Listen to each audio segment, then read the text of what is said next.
Hi, everybody. I'm so glad to be joining you on KLRN social media sites and wherever you might see this for a conversation with two filmmakers that will tell us what went into creating their beautiful film.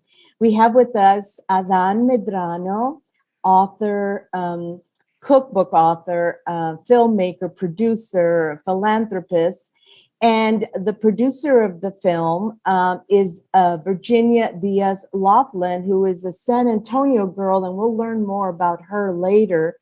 And I'd like for Adán to join us first and just tell us what, what happened before this film happened. Because before there was a film, there was a book. And you went to great pains to tell a story that had not yet been told. Please introduce your book and talk about it, Adán. Okay, thank you. Thank you very much to KLRN for broadcasting our film tomorrow night at 8 o'clock. Friday night. I'm glad you asked the question about untold story, because my book tells an untold story. It's untold in the general marketplace, but it's fully told and fully celebrated within the spaces of our families. And that's the story of comida casera, home cooking of Mexican American families who are from South Texas and northeastern Mexico. And the comida casera is a cuisine that's misunderstood because Tex-Mex, which is an Anglo adaptation of it, took over, and very successfully so. And what we tell the story, why we tell the story is one simple reason. Women are the ones who created this food. They created the technologies that make us able to cook the food, like roasting, boiling. They created that.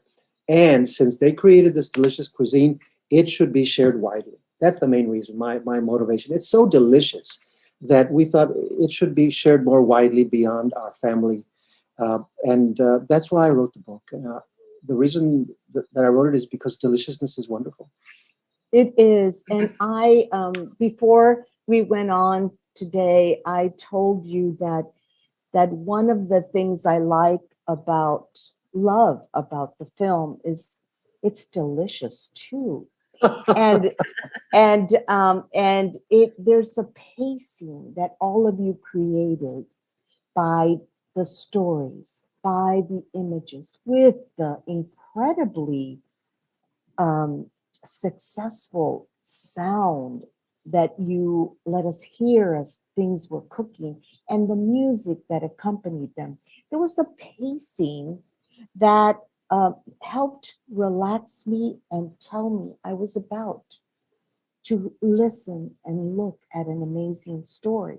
Now, there is something that you have called risky about telling this story, because it had not yet been said to this level that Tex-Mex was an Anglo creation, and it has its own category, and people enjoy it. But what we were growing up with at home was those guisados, those calditos, those salsitas, all of those things that weren't always in those restaurants. They could not be enjoyed. I mean, so many lovely dishes. I'm thinking of calabacita con pollo. Oh my God. You only see those later. In my life, I saw them later. But so there was a riskiness in exposing and saying, this is not Tex-Mex food, what we have enjoyed in our homes. Yeah, there is. There are points in the film that are very strong. An art critic just reviewed our film, and he says that towards the end, the film goes through three paces. I don't want to ruin the film for those who will see it, but towards the end, it's like a climax. It's like a crisis and a climax where we live in a racist society. Unfortunately, sadly, that's what Graciela Sanchez says. She appears in the film. She is the founder director of the Esperanza Peace and Justice Center. We live in a racist society, but we end up saying we have to greet each other as friends. So by making the distinctions and telling the real history, we're simply making a distinction. We're not sending an alarm of hate. We're sending an alarm Right. of love. I like what you said, Elaine, about the pace of the film. We work very hard on that. The film is not a documentary you would see on PBS in a 1 hour format. We did not go to PBS funding because if you do that, there are certain restrictions. You've got a bureau of producers who are going to look at your script, who are going to look, and I didn't want that. We didn't want that because one thing about this film is it's honest. And you're not looking at people telling you who the Mexican Americans are. You are being with people who are very honestly looking at the camera and saying, mira, esta es la comida de mi abuelita. This is the food of my grandmother. And this is why it's important in my life.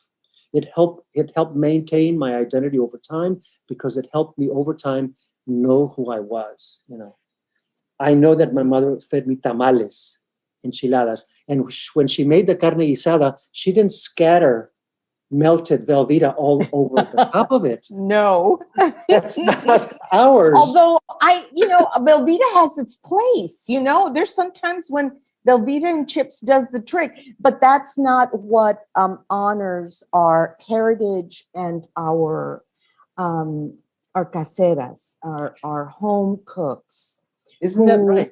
Who really was, I think, creating love too with every dish. And I so regret not learning every single one of those dishes that my mother and my tias made, but I learned enough of them that now my nieces and nephews know carne guisada, the way grandma used to do it, I'm not sure I come to that level, but I try. It is a risky thing to tell people that might see Mexican food as one thing, but it is altogether another. The one risk is that if you believe that the Mexican American people of Texas come from across the border, and if you believe that Tex-Mex food is the mixture of the American, Anglo, and the Mexican American, it's a mix of the two, that worldview is put into crisis by this film, because this film says it's not two worlds. This film says this food was born north of the Rio Grande and south of the Rio Grande 5,000 years ago when our ancestors began to cook it. And then the border comes and divides us. Half of my family stayed in San Antonio, the other half stayed in Navacoavila. That's the birth of our food. It's within this region. So if you have the worldview where Mexican Americans are from over there, and Anglo-Americans and Texans are from over here, this destroys that worldview because it is just historically inaccurate. Yes. That's what the film says. And I'm glad that I was able to, we would not have been able to do this film. Virginia will talk about this later. We would not have been able to do this film if we hadn't collected the crew that we did. Virginia is the producer. The director is from Uruguay, and the cinematographer, much sought after feature film cinematographer, is also from Uruguay. And they flew down here, and we spent 9 days in a van. And it was magical because really, Elaine, the idea for this film was not mine. It was my idea to do the book because it was untold. But the idea came from the director. It came from an Uruguayan Latin American filmmaker. That is so beautiful, so beautiful. And Aníbal had such passion to get this done. I mean, he was the driving force to make it happen. He was like, no, we have to do something. We have to do it. And also, Adán's passion for it, the two of them together, it was like a hurricane. And when we were, remember the pre-production meetings, we were constantly, Virginia, Aníbal, the director, and the cinematographer. Remember, Virginia, we were on the Zoom calls constantly. Zoom calls constantly, the time difference, but it didn't matter. Aníbal, I don't know how Aníbal convinced Adán to do this. He's had his own ways. He created a poster, for the movie. And this is way ahead of time, before we really got serious about talking about it. And Adán then knew, it's like, okay, we do have he helped visualize it before it was even a product. Yeah, I had said no. Virginia, I had said no. Yeah, he said no, no. Because my television career was over, because I was a producer for 15, 20 years, and I thought that was over. And he said, okay. But then he sent me this poster, The Roots of Texas Mexican Food. And he had these pictures of the tamales and then the story. And I said, oh, wow, this works. That looks like a good film. And you had to go out and create it. Adán, I have another question for you before we get to Virginia and her story, her San Antonio story. And by the way, it makes me so proud that two San Antonians were the creators of this incredible film, and you, Adán, the creator of this incredible book. So thank you, because it is a treasure for us and for our children and grandchildren to come. And it's also historic text, really, because you tell us history in such a provocative and such a human way that I hope that there are schools, middle schools and high schools that can share this film when they get back to school together, or even if they're still remote. I think that they would learn so much about Mexican and Texas history if they viewed it. So let's hope for that. One of the parts of the movie that really lingered with me, it was also delicious. And that's the part of the pozo, cooking in a pozo, in a hole in the ground, Adán. And tell us about the people that you brought together. And I thought it was a very emotional part of the film too. And Cristina Ortega plays an integral role in this part, Adán. Tell us about that. Okay, I will. Cristina Ortega is a very influential and kind-hearted. She lives on the west side of San Antonio. Many people know her. She's an art patron, and she does a lot of community service. And she has this tradition that my father and mother used to have, and many of the Mexican Americans of that generation had, and that's to build a hole in your backyard and make cabeza de pozo. They put a cow's head in the ground and cook it overnight. Comes out delicious. It's a recipe that comes from destitution, because the head was all that was thrown away by the rich ranchers and the Mexican Americans. That's all we could have access to. So we had to either eat that or die or starve. And instead of just eating it to survive, we ate it and celebrated. So from that discarded stuff, we made something very beautiful. The film actually changes tone when the cabeza de pozo starts. Up to that point, you're watching it, and this critic yesterday in the Texas arts magazine Glass Tire said it's an Anthony Bourdain beginning. You have this tour where you go through food, but then it takes a turn. And Cristina Ortega says it tricks you, because then the cabeza de pozo becomes the symbol of food is art that makes your family strong. It builds community. It's what gives you strength to go forward the next day and make bonds with new friends. And the main thing about the film as it develops with Cabeza de Pozo is celebration. And I think when you see it, you'll see, many people say, even though they're not Mexican American, they say, I've been in that kitchen with those family celebrations. I know the feeling of that energy, so that's the Cabeza de Pozo. It is the central sort of icon moment. There are very famous artists and this I go back to this article that appeared yesterday in Glass Tire magazine. There are these very famous artists, influential artists, who take a cow's head raw and they throw it and they put it in the museum. And these are called sort of avant-garde. We have been doing this for centuries. The point is that you face what you eat. And anyway, it's very complex. But what we do in the film is more. It's real. And I tell you that when I saw it unfold, because it's a long segment, that there was a sort of sacred ritual that was being performed for me, because it was food performance, as you've called it before, but it was also a huge project where women were definitely las mandonas. I mean, women take over. You may have a CIA degree, but you were not in charge of this, because the women in the group took over. And I saw uh, I saw history. I saw all those families over centuries on both sides of the border now doing the very same thing. And it reminds me a little of tamal making, where no, más ajo, no le pongas tanto chile, like all these sort of maneuvers and exchanges and resolutions that are made in the process. And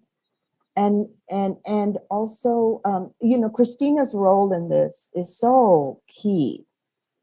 I'll ask our audience to really listen to her, because she is talking, all of you are talking about never waste.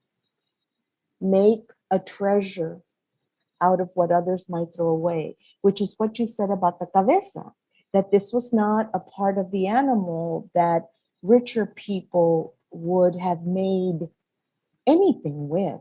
And we turned it in, our culture turned it in to something so delicious and in awe of. So all those people that are going to go to barbacoa places this weekend, and pick up their barbacoa, the tortillas, the salsa, the avocado, and the big red, what they need to see this, because it's way better. It's way better than this. So thank you so much. I think that's great to see the movie and then go get. Actually, if you see the movie, you're going to want to get barbacoa tacos. The feedback we get is that people get hungry after they. Oh, definitely. Virginia. Oh my God, Virginia. It is so lovely to meet you and to find out that you're a San Antonio native. So this is what I do to all San Antonio natives. Adán, we went through this many, many years ago when I first interviewed you. But tell us where you grew up, what high school you went to, girl. You are ours, so we need to know more about, your geography and your surroundings. Well, great. I think I will tell you even a little further back, because it does kind of connect to our story and why I felt this was an important story. So my grandmother, my mom's side, was born in La Grulla, which is right on the border, right? She decided to move her family to San Antonio for better opportunities. Pronounce that one more time. La Grulla. La Grulla. La Grulla. It's tiny, tiny border town. That's where she was born. And they lived in Falfurrias for a while. And then eventually she moved my mom and her siblings to San Antonio for better opportunities, for a better chance to go to school, to work at Kelly Air Force Base, Kelly Flies, we had that. Become civil servant workers, that was a goal for her. So I grew up on the south side of town in San Antonio, right at five at the circle where Laredo Highway, Alzamora, Nogalitos, they all come together, right? And so I went to St. Joseph's grade school, right on Laredo Highway. And then I know you need to know where I went to high school, because I don't know, you might have gone to the other school, right? I went to St. Francis. Oh, how beautiful. So you were, you had a Catholic education throughout. Yes. And did you know early that you wanted to be a creative, that you were going to do this work? Yes, I knew early on. When I was young, I had my little 8mm camera. I was the photographer for the high school. I did that. And then I was also doing some stage managing, even in high school. And I knew I wanted to go to University of Texas because they had a great film school. Mm-hmm. So I applied to a few, but I knew that was where I was going to end up at the time. And there's so much that San Antonians need to know about you. So let's let's talk about getting 10,000 people to get together for a famous movie that you were part of. Yes. So just a little background. Yes, I mean, yeah, tell us a couple of the movies and to then end with the famous movie. That one, right. So then I went to university in Austin, got out of there with my film degree, came to Houston, because at that time, that's where a lot of the film production was, corporate as well as movies of the week and feature films. So I started working at the bottom. I was a production assistant and as started managing, working my way up. And I started working on locations. I worked on The Chase with Charlie Sheen, where we drove around Houston for like a whole hour and a half movie. I worked on a lot of movies of the week. Road to Galveston with Cicely Tyson, Lee Major's film. There was so much production. We were doing 2 or 3 movies a week. Then an opportunity came up right after Selena passed. It was 2 years after Selena passed, to work on Selena. And I became the co-location manager on Selena. So even though I was in Houston, they brought me to San Antonio, and it was a long project. I was there for like 8 months working on that. It's such a unique, after working on other crews where we were, I was like one of 5 or 6. On the Selena crew, it was 90% Latinx, like everyone, Puerto Rican and Spanish and from Texas and from California and from New York. And it was just an amazing experience to be there and to work on that show.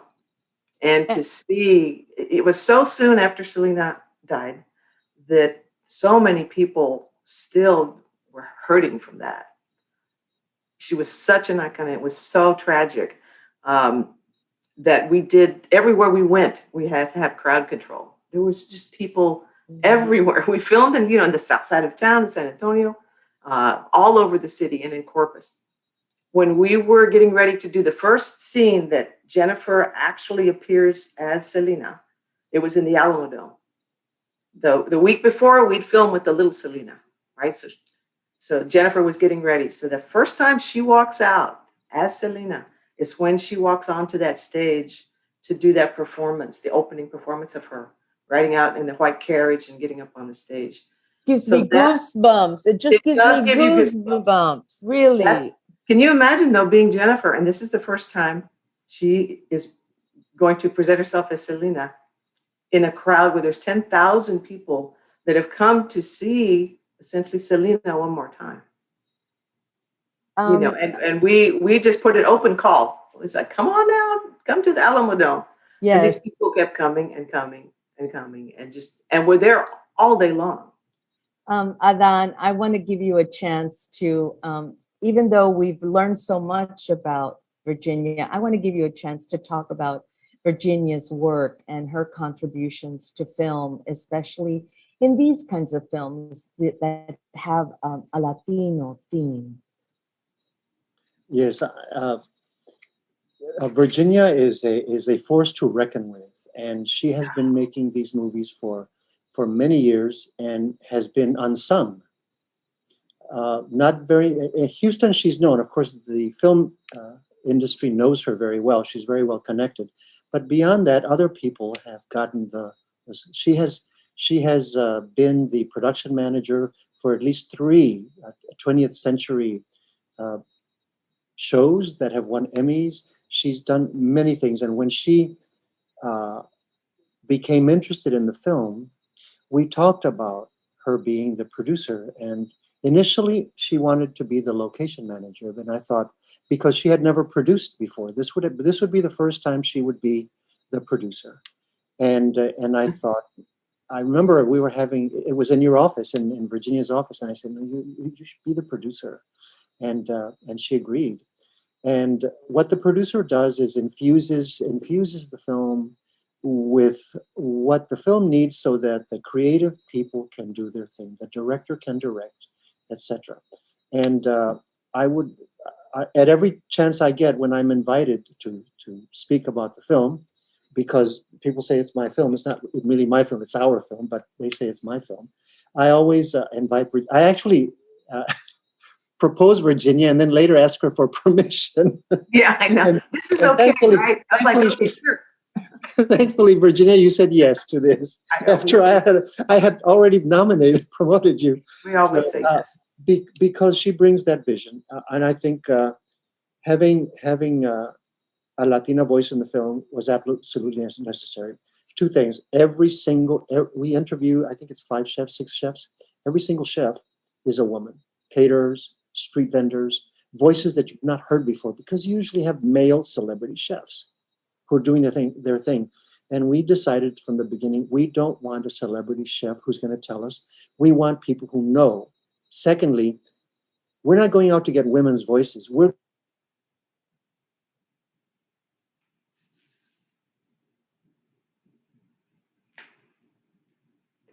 Come back.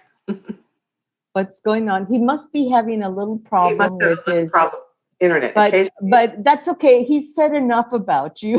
Yeah, that's So well, let's go that's- back to you, Virginia, and tell us what your role was, what you did to set the scene, to create the spaces where the director and Adán as narrator and interviewer and host almost. yes. Tell us what you brought to that to this project and this film. Okay. So as a producer, I believe it's your job to take care of as many of the logistical details, of the business details, of the minute things like where are we going to stay tonight and what hotel, taking care of all those things so that the talent and the creative people can do what they do best, right? And to give them all the opportunities to do what they can do best, and to plan it out so well that if things present themselves, that they're kind of out of the box, we can still do it. Well, you think we can go over there and shoot? Yeah, let's go do that. And to not stop that creative process, because you don't know what is going to come of that, especially in filming a documentary. You know, it's not a scripted thing. We went out with just a list of people we were going to interview. And at that point, you know, we didn't have any kind of, we had an outline of what we wanted, but it was going to be, we're going to allow it to be as free flowing as we can, to be able to capture the voices of the women that we were talking to. So that was part of my job. My job was, I was the sergeant on the. Oh, that's wonderful. You always, well, you know, women need to be in charge. I know, yeah, We'd yeah. all be a lot better off if women were in charge. If the women were in charge, yes. We already talked about a couple of scenes that were really meaningful as for me as a viewer and to the film. But talk about one of the scenes that stays with you, that you want people to pay attention to in the film. Let me tell you about one thing I wanted to say. Initially, when we started the project, Aníbal and Adán had an idea of how and what role Adán was going to play in the film. That on that first day of shooting, that kind of went out the window because Aníbal had a different idea. Aníbal was really pushing for Adán to function as our guide through the film, and Adán was going to kind of stay back and let the people be interviewed and let the story come out that way. But Aníbal, the first thing was like, okay, Adán, go over there, go walk over there and pick this up. And now Adán's like, okay. And so, you know, Aníbal had already in his head kind of figured out how this was going to play, and very craftily used his wiles to get Adán to do that.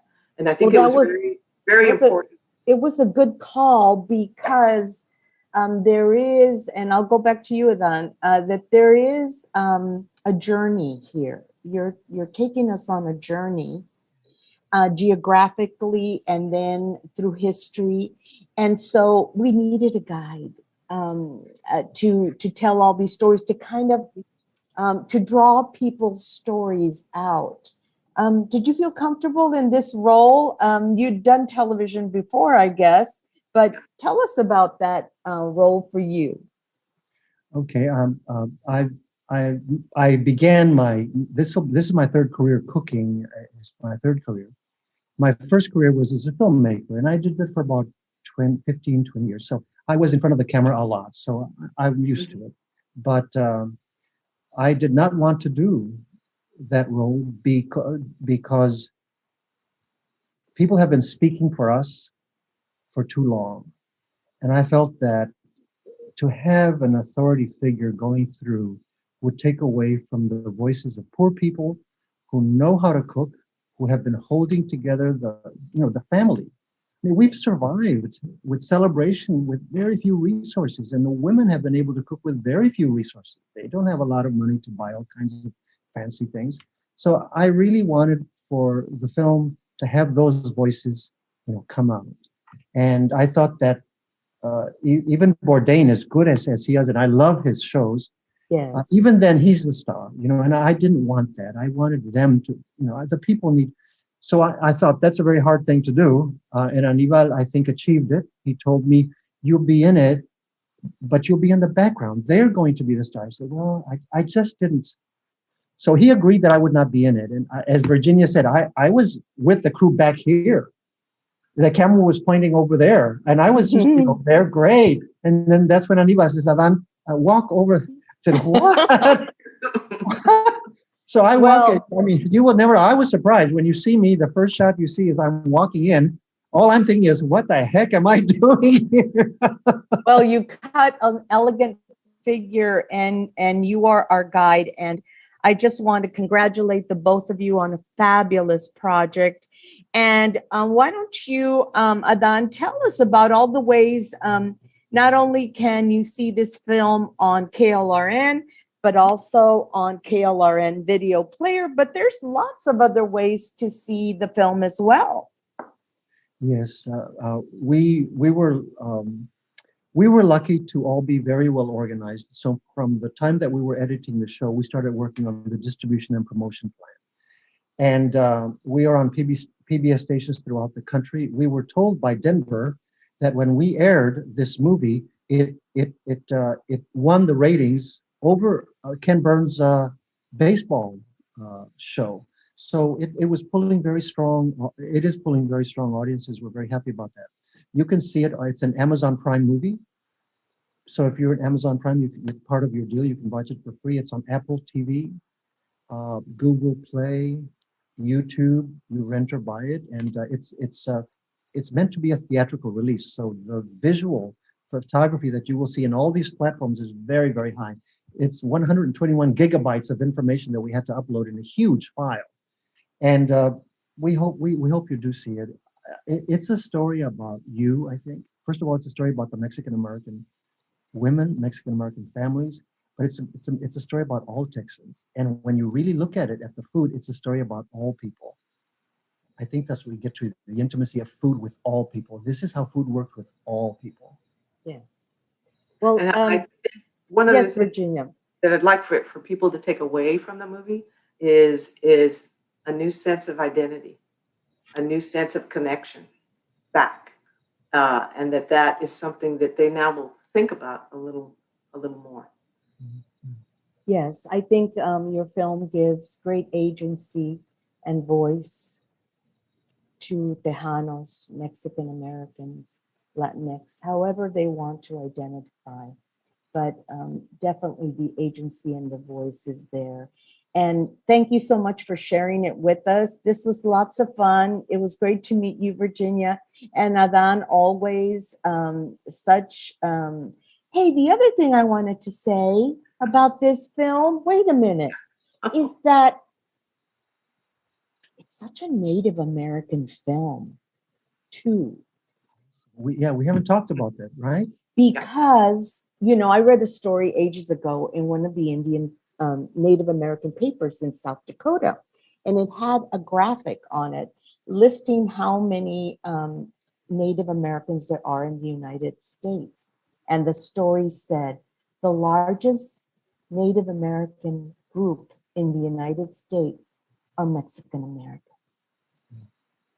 That also something risky to say, right, Adán?